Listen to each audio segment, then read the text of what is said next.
Hello and welcome back to Mini Truck Matt. I'm Matt. Today I'm going to be teaching you everything you need to know about how to buy a car from Japan and have it shipped over to the United States. In the last video, we talked in depth about the rules of importing, what type of paperwork needs to be completed to bring a car from Japan to the US, and just general knowledge about importing as a whole. In this video, we're going to talk in detail about how to actually buy a car from a Japanese website and have it shipped to the US.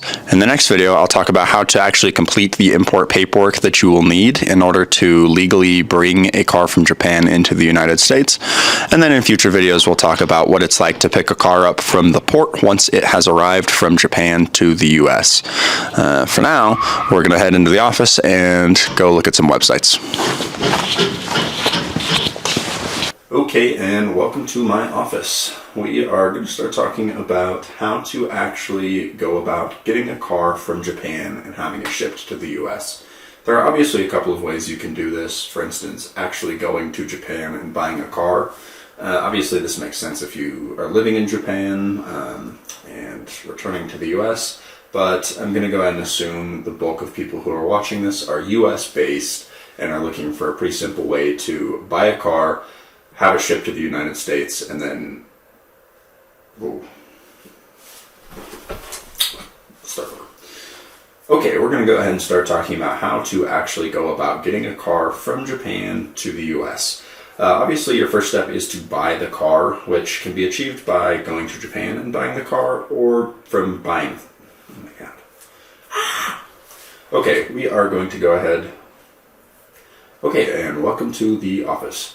We are going to go ahead and get started with talking about how to actually import a car from Japan. And obviously... Oh my god. Okay, and welcome to my office. Okay, and welcome. Hi there, welcome back to the office. We're going to go ahead and get started with talking about how to actually go about buying a car from Japan and having it imported to the United States. For starters, you could just go to Japan and buy a car. This obviously makes sense for people who live in Japan and are coming to the United States. Military members come to mind. But I'm going to go ahead and assume most of the people watching this are people who live in the United States and want some way of buying a car from Japan and having it shipped over to the US without ever having to actually go to Japan to buy the car. If you fall in that category of people, then this video is for you.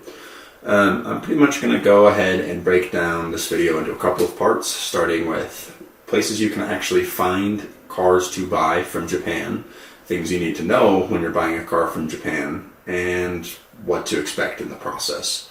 So we can go ahead and head over to the computer and get started with that. Okay, let's go ahead and get started by talking about what websites you can buy cars from that will ship from Japan to the United States. That's the main thing that we're looking for in this video, is websites that will handle the export side of things, meaning they will handle getting the car from Japan on a boat that will then be delivered to the US.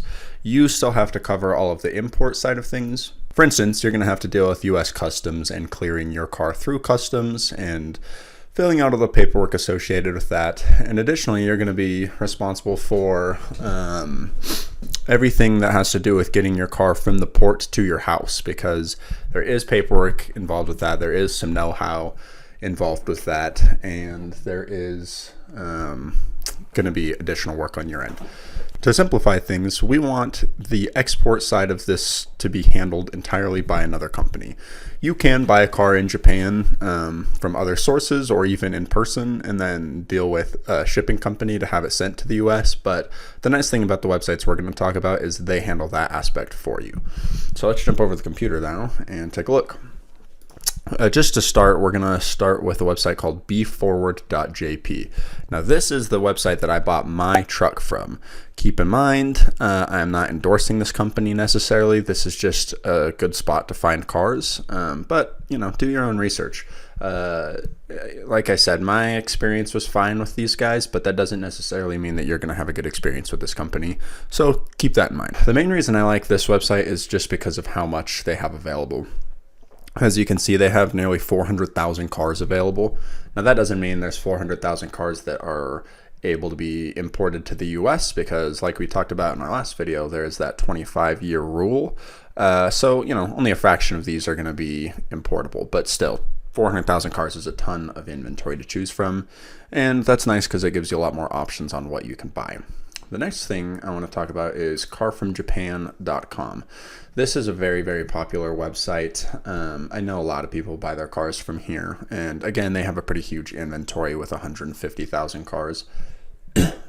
I've heard a lot of good stuff about these guys. I found that their prices are a little bit more expensive than what I've seen on B Forward, but that might also come with better quality. I don't know. I've never bought anything from these guys, so it's hard to say. But these are the two big ones that I want to show you guys. There are a ton of options out there, though. There's a lot of different websites that do this exact same thing. Some of them are going to have hundreds of thousands of cars, and some of them might have 100 cars. So you're going to get kind of a different experience with each website that you choose or look at. These ones, they have a ton of inventory, but that also means that customer service isn't necessarily going to be quite as good as some other options out there. So, there's going to be kind of some pros and cons with any website that you find. But we're going to mostly look on B Forward, and I'm going to show you a little bit about how to find cars on there that are legal to import. And, if you guys come across questions, feel free to leave a comment. I'm happy to help try to figure out what I can for you with other websites as well. So jumping back over to B Forward, as you can see, there's kind of a lot going on this website. It's a bit busy. I like to just start by hitting this search button right here, and it's going to pull up, I think, better search options. It opens the advanced search. And starting with this first box here, we're going to deal with the shipping options. This is pretty important because there's two different types of shipping that you're going to see with these cars. Roll on, roll off, or RORO, R-O-R-O, and container shipping. They're both exactly what they sound like. With roll on, roll off shipping, what they're doing is they're driving your car onto the boat, and when that boat arrives in the US, they're driving your car right off onto the dock. Container shipping is, again, just like what it sounds like. Your car is getting shipped in a container. There's pros and cons with both of these. Roll on, roll off shipping is typically a little bit cheaper for individual cars. But your car is going to be completely exposed to the elements. It might be on that boat for a couple months, so that can kind of play a role in your decision. If you're buying something that's super, super nice, cherry paint, beautiful, condition, you might want that thing shipped in a container. But keep in mind, it's going to cost you more. For a truck like mine, which is super beat up, I obviously did not care at all about that, so I went with roll on, roll off shipping. And that is the more common type of shipping for these kind of vehicles. So keep that in mind. What you have selected there will definitely impact the price quote for shipping. The next thing is just making sure you have the correct port selected. As you can see, I'm set to Los Angeles in the USA. I don't live in Los Angeles, I live in Utah, but Los Angeles is the closest port to Utah. So there's a ton of different options. Some are going to be a lot more expensive than others. That's the thing. Different ports have different fees associated with them. And then just the shipping route might be different. Additionally, some ships are not going to be going to different ports as frequently. So depending on your port, that might also impact how long your shipping takes quite a bit. So keep that in mind as well. But yeah, I think the main ones you're going to see is typically going to be Baltimore, Los Angeles. I know Tacoma and Washington's a pretty popular one. But there's a lot of different options. So make sure you have that selected. Okay, now getting into the fun part, which is looking for a car. First thing you got to keep in mind is that 25-year rule. I'm filming this video on March 20th, 2024, which means the absolute newest vehicle you can import is one that was manufactured on March of 1999. So you can actually select the month and everything as well, but I typically just go to max year and then search 1999. The reason for this is I wouldn't be afraid necessarily to buy something that was manufactured in April of 99, just because the shipping process takes so long that by the time it actually arrives, it's going to be April. But keep in mind that you cannot import something from, say, September or December of 1999 in March of 2024, because it's not a full 25 years old. It's 24 years and change. 24 years, 7 months is not eligible. So keep that in mind. They do, I've been told at least, they do look down to the month. So we'll talk about that in a second. As you can see, just selecting 1999 narrowed our options from a total stock of almost 400,000 cars down to 8,300 cars. Still a lot, but as you can see, a ton of these cars are not legal for import, to the US at least. So once you have your year selected, then you can get into the fun stuff, which is choosing your make and model. For this video, we'll look real quickly at a Suzuki Alto Works, because I like these. 51 of these available for sale.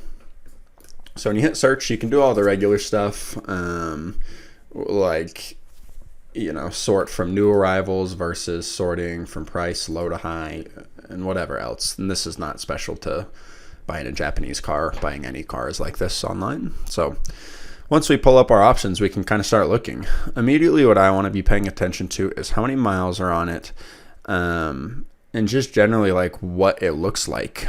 Some of these things are going to have body kits. Vehicle modification is pretty big in Japan, so I'm looking for something that I like. There's a lot of cool stuff out there. And then additionally, some things that I'm going to be paying attention to are its transmission, which unfortunately on here it doesn't actually say manual or automatic transmission. Oh, I'm sorry. Yes, it does. I thought it did. So as you can see up here, these are all automatic transmissions.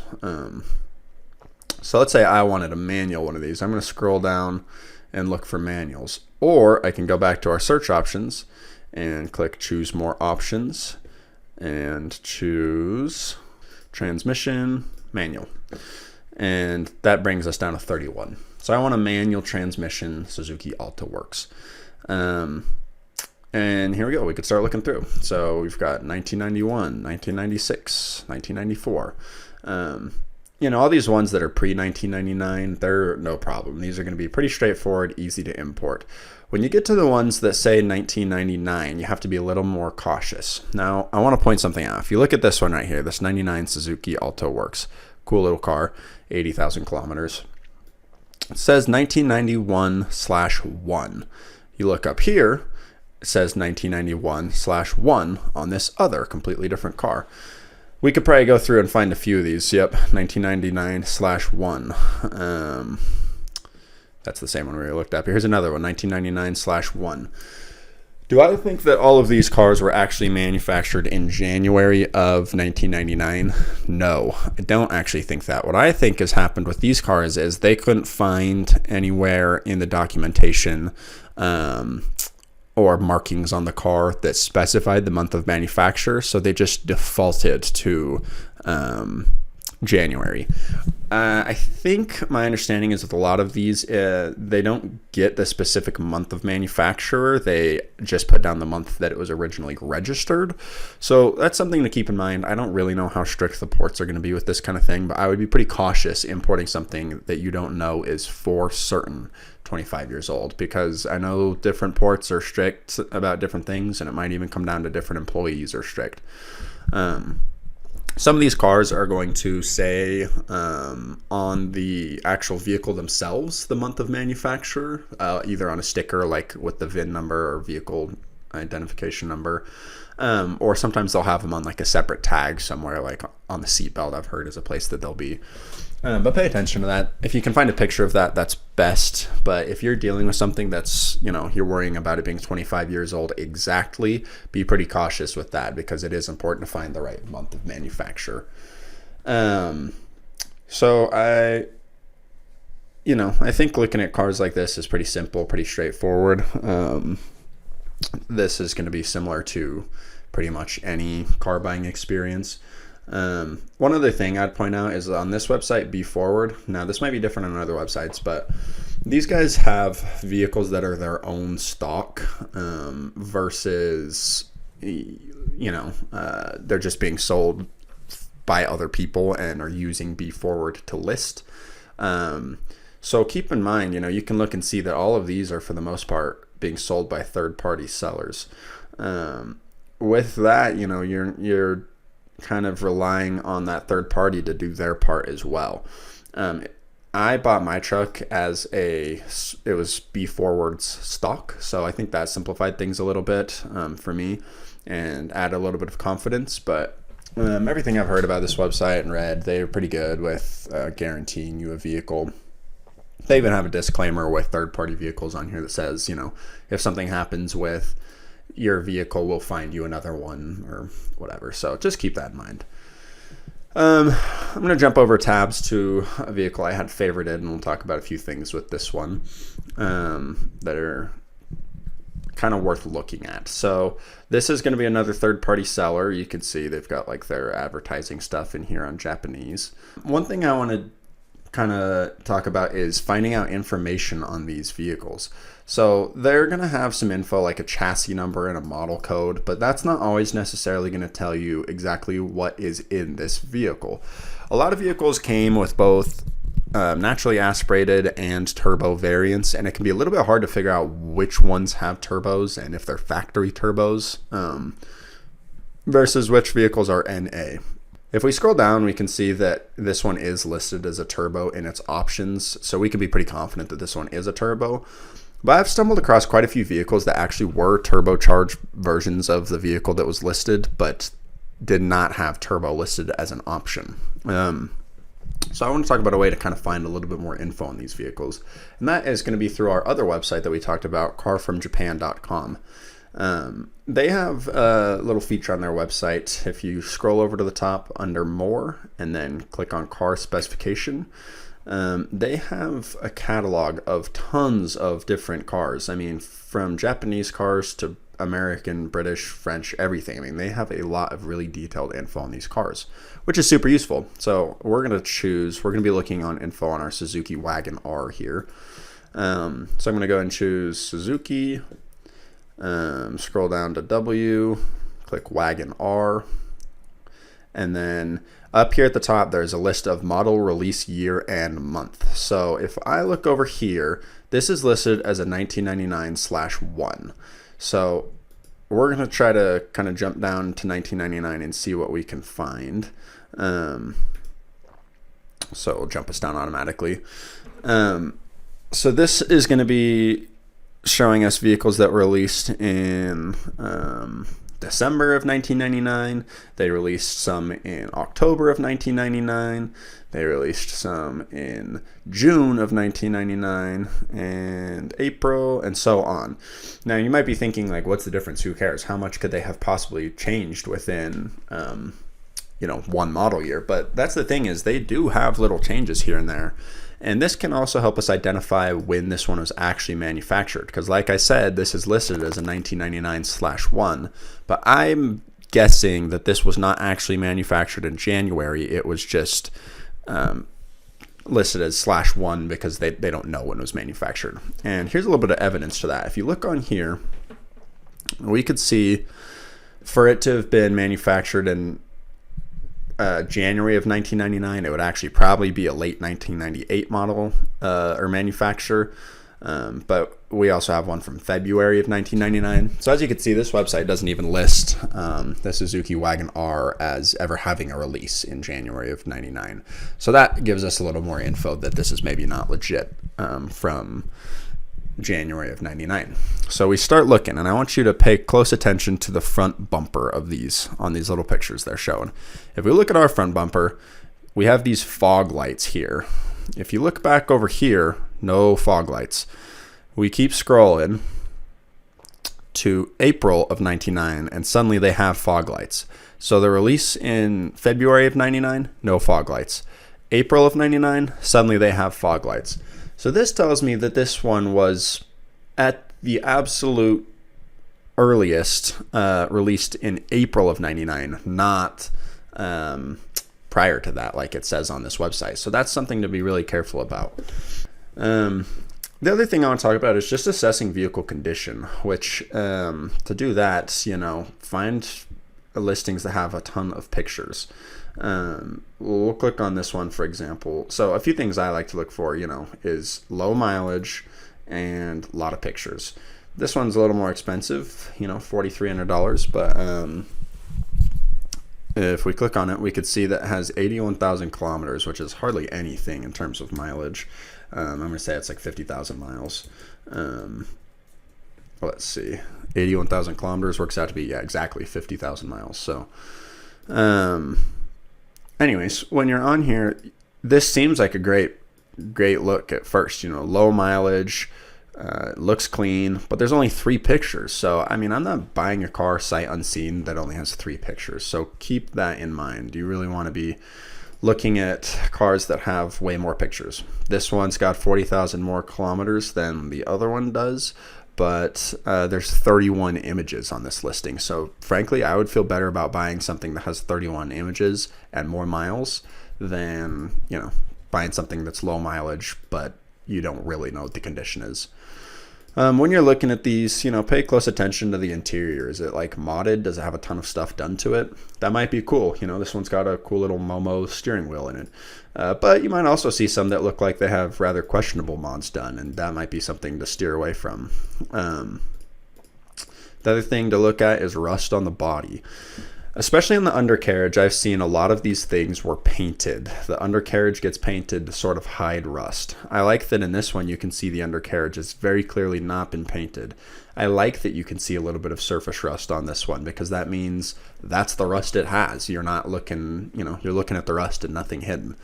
It's, you know, I like that I could see that there's an exhaust hole on this one because I know that nobody's trying to like pull a fast one on me. I feel like this shows a good representation of the vehicle's actual quality when I can see that it does have imperfections like a little rust hole in the exhaust. That makes me feel like this is an honest seller. And I would honestly feel really confident buying this vehicle. Okay, so that's a pretty good look at looking at vehicles and sort of knowing what you need to do before you buy one. Keep in mind the month, the condition, and, you know, price and mileage of these vehicles. There's a lot to consider, but you want to be paying attention to all of that. The next and kind of last thing I want to touch on in this video is just a few things you should know before you buy. So keeping on this listing right here, actually, one thing that's good to talk about is the total price here. If we look at the price breakdown, this is listed at $2,520.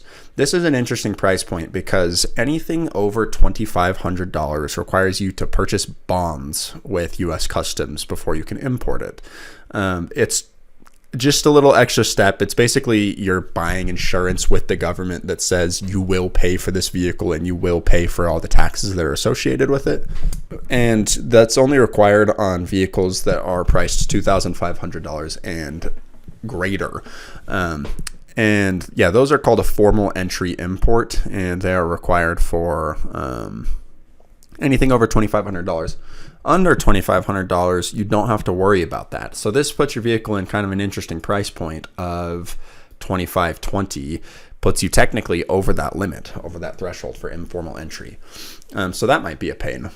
Keep that in mind. The other thing to kind of look at is your total price right down here. So as we did earlier, we made sure that we were getting a quote for shipping for roll on, roll off to Los Angeles.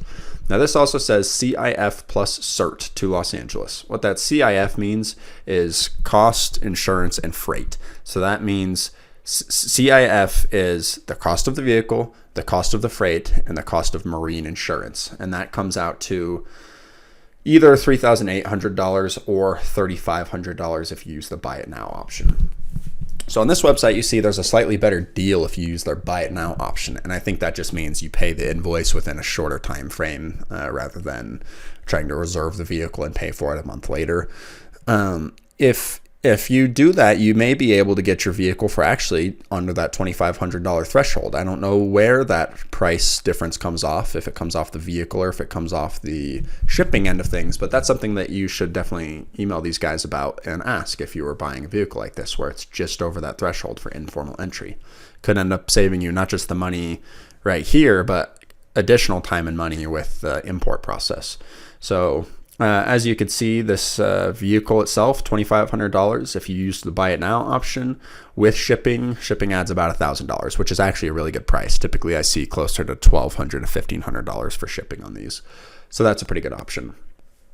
And then just like a few other things to talk about before we wrap this video up is sort of what to expect once you do buy.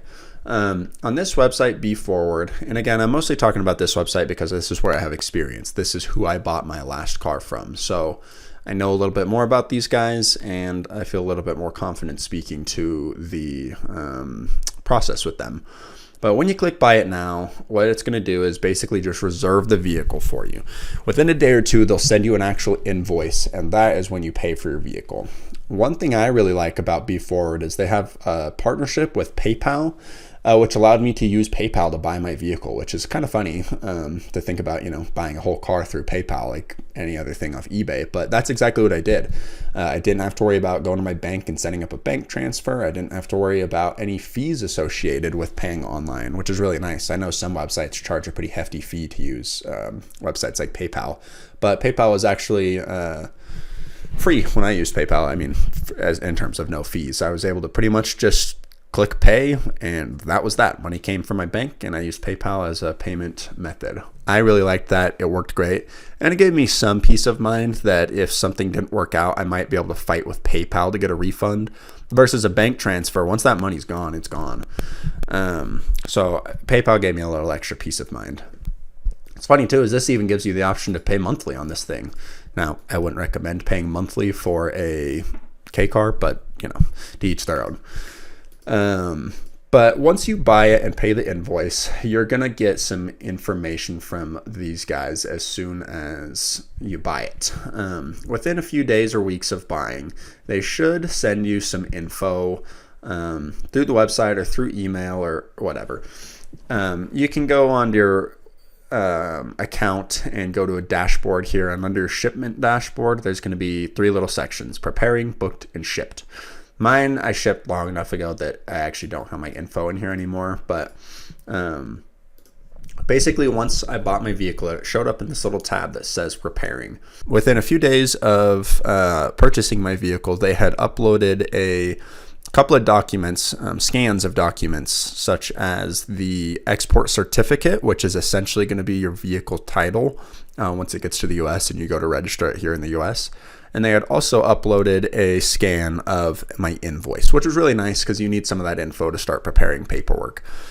Once they arrange a boat, they should also upload a scan of what's called your bill of lading. And that's basically just a document talking about or certifying that your vehicle was loaded onto a ship.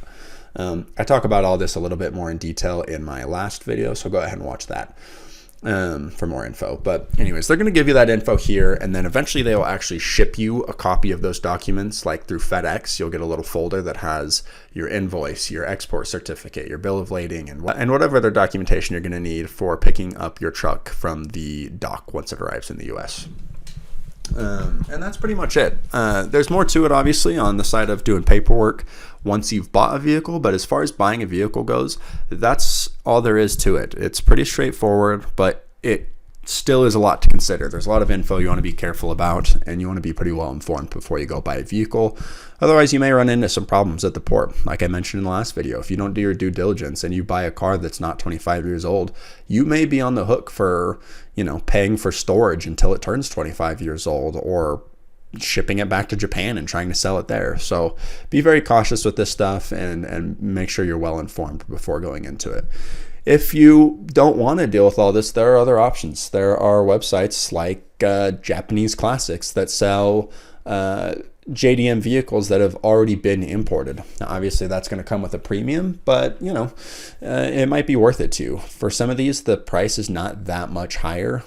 For instance, right now, I just looked on here. They have a 97 Toyota Hilux Surf, which is basically just the 4Runner in foreign markets. But this comes with a 3-liter diesel, which is cool. We obviously didn't get those in the US. And this is a pretty cool truck. It's extremely clean, really good shape. This is a pretty desirable vehicle, I think. And they're asking $17,000 for it, which is pretty solid for a car that's already been imported, I think. These would not be that much cheaper, I don't think, to import yourself. So, do your options, figure out what works best for you, and make an informed decision before you buy. As always, if you have any questions, please leave them in the comments. I'd be happy to help. I really enjoy doing this kind of stuff. And, I don't make any money from this channel. I have 15 subscribers right now, so this is more than anything just kind of a passion project. So I'm always happy to assist with, with this kind of thing for anyone who has questions.